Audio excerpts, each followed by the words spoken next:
So hello guys, welcome back to another video. तो आज की इस वीडियो में हम लोग बात करने वाले हैं मार्शल यूनिवर्स के सीजन 6 के रिगार्डिंग। तो जैसा कि आप सभी को पता है कि सीजन 5 एकदम से स्टार्ट हुआ और एकदम से खत्म भी हो गया, लेकिन अब मुद्दा था कि सीजन 6 के अंदर में हम लोगों का लिंक डाउन कौन कौन से उतार चढ़ावों को फेस करने वाला है। तो हमारी सीरीज के अंदर में पूरे सीजन 6 को हम लोग एक्सप्लेन करेंगे नॉवल बेस्ड, जो कि आप लोगों को इसी चैनल पर देखने को मिलेगी। तो आज हम लोग का होने वाला ये सीजन 6 का एपिसोड 1। तो बिना किसी टाइम को वेस्ट किए हम लोग वीडियो को स्टार्ट करते हैं। तो जैसा कि हमने सीजन 5 के लास्ट एपिसोड में देखा कि लिंडॉन पिल रिवर की सारी निर्वाणा की इसको अब्सॉर्ब करके सिर्फ और सिर्फ कुछ ही घंटों के अंदर में निर्वाणा रैंकिंग्स में एंटर कर जाता है। यानी कि अभी के दौरान उसकी फाइनल कल्टीवेशन है फर्स्ट 1 निर्वाणा। और तो और उसी दौरान उसने 3 फर्स्ट 1 निर्वाणास को सिंगल हैंडेडली हरा भी दिया। और इसे हराने के बाद ये सीजन हम लोग का वहीं पर एंड हो गया। लिंडॉन, लिनियन और हमारा मार्टिन, ये तीनों पिल रिवर से बाहर निकलते हैं और वो लोग प्लान बनाते हैं कि एंशिएंट ट्रेजर ट्रूप के और भी ज्यादा डेप्थ्स में जाएंगे, जहाँ पर उन लोगों को कई सारे ऐसे एंशिएंट ट्रेजर्स मिलेंगे। साथ ही साथ कई लोगों के इनहेरिटेंसेस भी मिल सकती है, जिसकी वजह से इन लोगों को काफी ज्यादा बेनिफिट भी होगा। उसी दौरान लिंडन और मार्टिन के बीच में बातचीत होती है कि अगर और भी ज्यादा डेप्थ्स में अगर हम लोग जाते हैं तो वहाँ पे हम लोगों को समसारा पिल मिल सकता है। एक्चुअली में नॉवेल्स के अंदर में समसारा पिल का मेंशन हम लोगों को पहले ही दिखने को मिल जाता है कि समसारा पिल मार्टिन को फिर से उसकी बॉडी को रीगेन कराने में हेल्प कर सकता है। इसी वजह से वो लोग एंशिएंट ट्रेजर ट्रूप में और भी ज्यादा डेप्थ्स में जाना चाहते थे। तो इसी दौरान वो लोग बातचीत करते हैं great desolate heaven imprisoning finger के बारे में, जहाँ पर मार्टिन कहता है कि the great desolate imprisoning heavenly finger को तुमने काफी ज्यादा इंप्रूव कर लिया। मुझे लगता है कि इस अटैक को जिसने भी क्रिएट किया होगा उसकी ऑरा जो होगी वो मेरे पीक वर्जन से भी काफी ज्यादा होगी। यही कारण है कि इसकी पावर्स डे बाय डे बढ़ती जा रही है। और अब तो तुम निर्वाणस के अंदर में एंटर कर चुके हो, मतलब इसकी फुल पोटेंशियल को लगभग तुम इस्तेमाल कर ही पाओगे। मार्टिन की इन बातों को सुनकर लिंडन वहाँ पे कहता है कि ग्रेट डेसोलेट एम्परर, शायद से यही नाम है उसका, जिसने इसको क्रिएट किया था। तो वहाँ पे मार्टिन कहता है कि एंशिएंट टाइम्स में जिसके भी नाम के साथ में एम्परर जुड़ा हुआ रहता है, मतलब उसकी पावर्स कुछ ऐसी है जिसको हम लोग इग्नोर नहीं कर सकते। मतलब वो लोग उस लेवल पे पहुंच चुके हैं जिनकी पावर्स के सामने लगभग सारी दुनिया झुकती होगी। इसी के साथ साथ मार्टिन लिंडन को कहता है कि तुम काफी ज्यादा लकी हो कि तुम्हें ये सोल मार्शल आर्ट्स मिल गया, जो कि इतना ज्यादा पावरफुल है। और मुझे तो ये भी लगता है कि इस सोल मार्शल आर्ट्स के अंदर में जरूर उस एम्परर का थोड़ा सा सोल का हिस्सा तो होगा ही।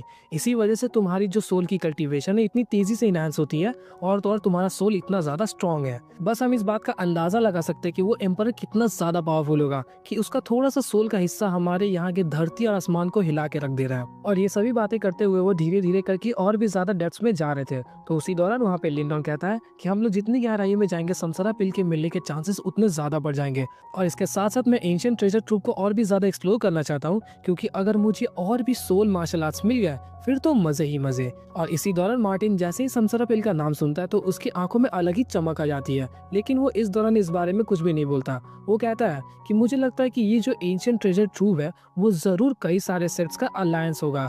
इसी वजह से यहाँ पे इतने सारे इनहेरिटेंस और कई सारे एंशिएंट ट्रेजर्स हम लोग को मिलते हैं। और तुम्हारी किस्मत अच्छी रही तो तुम्हें जरूर किसी की ना किसी की एंशिएंट इनहेरिटेंस मिल जाएगी, और तो और साथ ही साथ और भी सोल मार्शल आर्ट्स में मिल सकते हैं। और वो दोनों इसी बात को कंटिन्यू करते हुए और भी ज्यादा डेप्थ में पहुंच जाते हैं। लिंडन जैसे और भी आगे बढ़ता था वहाँ पर उसे कल्टीवेटर्स का भीड़ थोड़ा बढ़ता हुआ दिख जाता है, क्योंकि हर तरफ से कल्टीवेटर्स तेजी से अलग अलग एंशिएंट रेलिक्स की तरफ बढ़ रहे थे।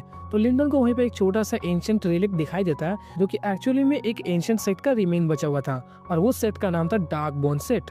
उस तरफ में कई सारे कल्टीवेटर्स काफी तेजी से बढ़े, लेकिन उतनी तेजी से कई सारे कल्टीवेटर्स वापस भी आ गए, क्योंकि उन लोगों को वहाँ पर कुछ भी नहीं मिला। और लिंडन को शायद से इस बारे में पता था, जिस वजह से वो उस डार्क बोन सेट की तरफ में मुड़ता तक नहीं है। उसकी नजर टिकी हुई थी सिर्फ और सिर्फ एक ही जगह पर, और वो सीधा तेजी से उस तरफ बढ़ता हुआ जा रहा था। तभी सडनली उसे 3 कल्टीवेटर्स की आवाज सुनाई देती है, जो कि आपस में धीरे धीरे बात कर रहे थे, लेकिन लिंडन की कान वहीं पर टिकी हुई थी, जिस वजह से उसे सारी की सारी बातें सुनाई दी।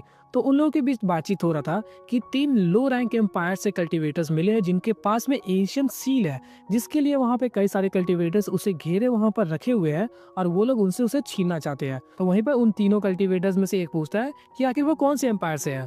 तो वहीं पर दूसरा रिप्लाई करता है कि ग्रेट यान एम्पायर से। इसे सुनने के बाद लिंडन वहाँ पे चौंक जाता है, और वो समझ गया था कि ये कोई और नहीं बल्कि मोलिंग और उसका ग्रुप है। एक्चुअली में नॉवेल्स के अंदर में वो जो बाकी के 2 कल्टीवेटर्स है वो दोनों भी जिंदा है, लेकिन डोंगवास के अंदर में उन लोगों को काफी तेजी में निपटा दिया गया है। सो सैड, लेकिन हम लोग कुछ नहीं कर सकते। तो लिंडन को जैसे इस बारे में सुनाई देता है तो वो सीधा उन तीनों कल्टीवेटर्स के सामने पहुंच जाता है और जाकर पूछता है कि आखिर वो लो एम्पायर वाले कल्टीवेटर्स कौन सी दिशा में है। तो वो लोग एक टाइम के लिए घबरा जाते हैं क्योंकि उनके सामने एक निर्वाणा स्टेज का प्रैक्टिशनर आ गया था और वो लोग उसके सामने कुछ भी नहीं कहते हैं और सीधा पॉइंट आउट कर देते हैं उस दिशा में जहाँ पर मोलिंग और बाकी का ग्रुप था। और लिंडन जैसे ही मुड़ के उस दिशा में जाने वाला था तभी सडनली इन तीनों में से एक पूछ लेता है कि आखिर आप कौन से डायनेस्टी से हो। तो वहीं पर लिंडन रिप्लाई करता है कि मैं भी एक छोटे से डायनेस्टी से हूँ, ग्रेट यान एम्पायर से। और ऐसा बोलते ही वो काफी तेजी से उस दिशा में बढ़ जाता है जहाँ पर मोलिंग और बाकी के लोग थे। लिंडन जब मोलिंग के ग्रुप की तरफ में बढ़ रहा था तो उसके मन में सिर्फ एक ही बात चल रही थी कि अगर मोलिंग और उसके ग्रुप के पास में एंशिएंट सील नहीं मिला होता तो वो लोग इस मुसीबत में नहीं फंसते। वो एंशिएंट सील किसी भी कल्टीवेटर को मदद कर सकता है उस एंशिएंट रिमेन्स के अंदर में एंटर करने के लिए, क्योंकि वो सभी एंशिएंट रिमेन्स किसी न किसी बैरियर से वहाँ पे प्रोटेक्टेड रहते हैं और उसके अंदर एंटर करने के लिए वो सील काफी ज्यादा हेल्प कर सकता है। और तो और मोलिंग और उसका ग्रुप एक लो एम्पायर डायनेस्टी से बिलोंग करता है तो कभी भी कोई पावरफुल डायनेस्टी का कल्टीवेटर नहीं चाहेगा कि लो रैंक एम्पायर के कल्टीवेटर्स आके एंशिएंट इनहेरिटेंस को ऑब्टेन करे। उनकी नजर में ये सभी चीजें वेस्ट है और इसके साथ साथ लो रैंक एम्पायर से बिलोंग करने की वजह से ही सभी के सभी पावरफुल कल्टीवेटर्स मोलिंग और उसके ग्रुप के ऊपर में हमला कर दिया। और अगर मोलिंग और बाकी सभी को अपनी जान बचानी है तो उन लोगों को या तो एंशिएंट सील को उन लोगों के हवाले करना पड़ेगा या फिर अपनी जान को। इसके बाद ही लिंडन एक ऐसी जगह पर पहुंचता है जहां पर एक काफी बड़ा सा आइलैंड था और उसके बीच में एक हॉल। वो हॉल थोड़ा सा डैमेज था लेकिन बाकी सभी एंशिएंट रिमेन्स के मुकाबले उसकी हालत काफी अच्छी थी, क्योंकि उस एंशिएंट हॉल के पास में एक रेड लाइट काफी ग्लो कर रहा था जो कि उसे प्रिजर्व करके रखा था। और उसी के सामने एक काफी बड़ा सा दीवार था, दीवार के ऊपर से थोड़ी सी लाइट निकल रही थी और उस लाइट के अंदर में लिखा हुआ था ड्राई क्लाउड सेक्ट। इस एंशिएंट इमेज के बारे में काफी सारे लोगों को पता चल चुका था क्योंकि इसके अंदर में कई सारी एक्स्ट्रा ऑर्डिनरी आइटम्स थी, साथ ही साथ ऐसे कुछ इनहेरिटेंस जिसे अगर कोई भी ऑब्टेन कर ले तो पूरे एंशिएंट बैटलफील्ड में वो स्टैंड अलोन कर पाएगा। और तो और उन सभी का इंटरेस्ट इसके अंदर के सभी ट्रेजर्स में भी था और साथ ही साथ कई सारे सोल मार्शल आर्ट्स के अंदर में। उसी दौरान लिंडन को उस लाइट के सामने में एक छोटा सा स्पॉट दिखाई देता है जहाँ पर 3 कल्टीवेटर्स खड़े थे और उनके हाथों में कुछ चमकती हुई चीज थी और वो तीनों कल्टीवेटर्स कोई और नहीं बल्कि मोलिंग और उसका ग्रुप था। और उन तीनों के हाथों में थोड़ी सी चमकती हुई एक चीज थी जो कि एंशिएंट सील था। इन सभी चीजों को देखकर वहाँ पे कई सारे कल्टीवेटर्स गैदर हो चुके थे और वो तीनों इस मोमेंट पे कुछ भी नहीं कर सकते थे। अगर वो लोग लिटरली वहाँ से मूव भी करते ना तो वो सभी कल्टीवेटर्स एक एक भयानक वार करते रहेंगे जब तक उन तीनों की बॉडी बिल्कुल राख नहीं बन जाती। मोलिंग और उसका ग्रुप इस एंशिएंट ट्रेजर ट्रूप के अंदर में सिर्फ अपने लक को आजमाने आया था, लेकिन बाय चांस उन लोगों को ये एंशिएंट सील मिल गया जिस वजह से वो लोग इतनी भारी मुसीबत में फंस चुके हैं। ये तीनों की कल्टीवेशन सिर्फ और सिर्फ हाफ स्टेप निर्वाणा थी, तभी इन लोगों के सामने 4 पावरफुल कल्टीवेटर्स आ जाते हैं जिनकी कल्टीवेशन रैंकिंग फर्स्ट 1 निर्वाणा थी।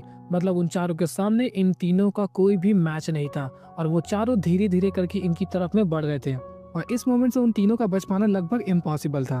तभी उनमें से एक मानशा कहता है कि हमारे पास एंसेस्ट्रल सिंबल है। इस बात की खबर लगभग हर एक आदमी को पहुंच चुकी है, तो ऐसा भी तो हो सकता है कि लिंडन को भी इस बारे में पता चला हो और वो हमारे बचाने के लिए यहाँ पर आ रहा हो।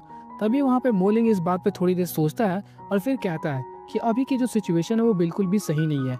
यहाँ पर अगर लिंडन आता है तो वो भी फंस जाएगा, तो अच्छा रहेगा कि वो यहाँ पर ना ही आए। तो तभी यहाँ पे दुयू कहता है कि हम लोगों का यहाँ से बच पाना अगर इम्पॉसिबल हो जाए तो क्यों ना हम लोग एंसेस्ट्रल सिंबल को इनके हवाले करके यहाँ से चुपचाप निकल जाते हैं।